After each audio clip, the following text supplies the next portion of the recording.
Now back to the line. Andy Lyman of the New Mexico Political Report wrote about the second meeting of Governor Michelle Lujan Grisham's working group on marijuana legislation. There's lots of talk about compromises to make recreational use a bill more palatable to those who are opposed. One thing that advocates worry will get pushed back, however, Adrian, is the medical cannabis program. Patients are very concerned about the program will fit in with this legislation. Have you seen anything so far? It's hard to follow what's going on with this working group so far, but as it stands now, are you comfortable that the medical folks are going to be protected? Do we still have more conversation to have here? Well, I understand that on Monday, the task force voted unanimously for a proposal that would ensure that anybody who's going to apply for a recreational license has to guarantee that they're going to have enough of the product to be able to provide for their medical clients and their patients before they're able to get that recreational license. So I think that's a step in the right direction, and I think that is one of the compromises that will help this proposal move forward.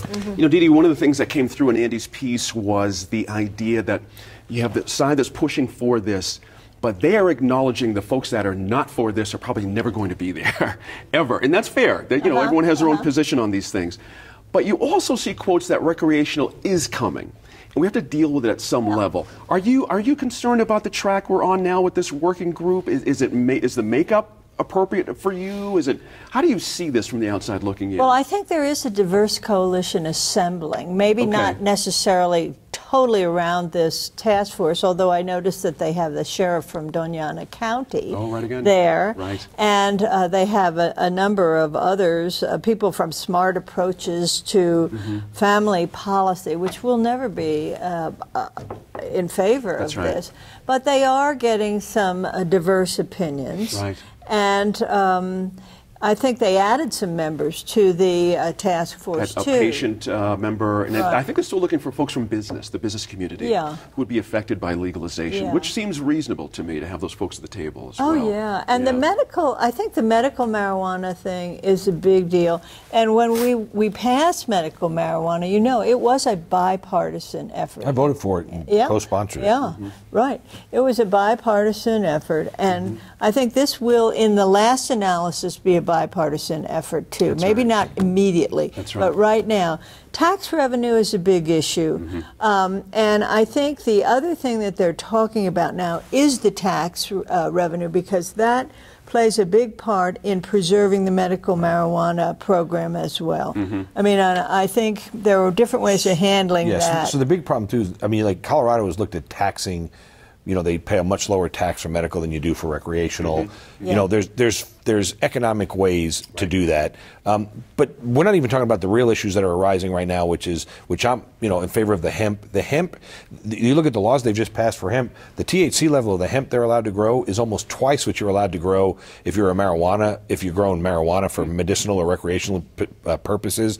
But the THC guys have to separate the THC and they have to get rid of it, and no one knows what to do with the THC yet, which is a cleaner, purer form of THC than what these guys are growing. And it's overwhelmingly more powerful. And so there's no, and what's happening is right now is when you hear the state talk, the hemp guys are Department of Ag, the marijuana folks are the Department of Health. They don't even communicate.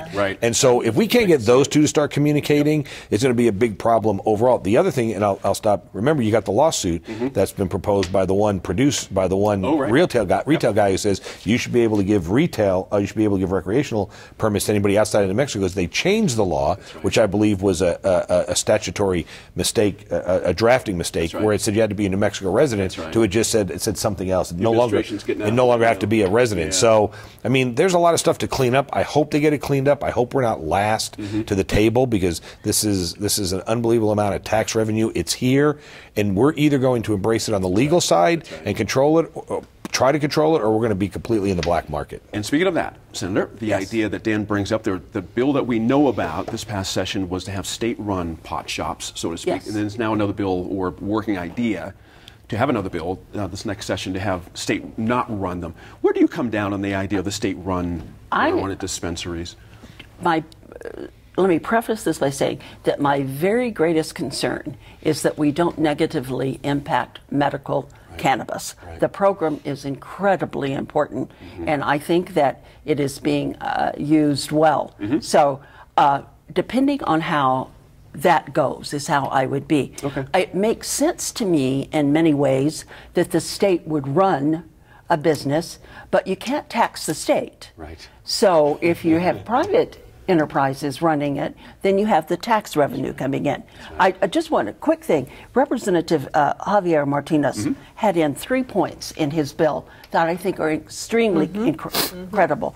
One is to reserve that licensees would have to reserve 30% of their product for medical clients. They would also be tax exempt, medical products would be tax exempt, and there would be a subsidy taken out of the taxes that would help low income people, patients who could not afford their cannabis. Interesting. I'm going to hold you there. Great night of conversation, you guys. Good stuff. Still love you, Gene. I love you too, Dan. I always love you. That's all the time we have for this group on this show. Thanks to you for being here.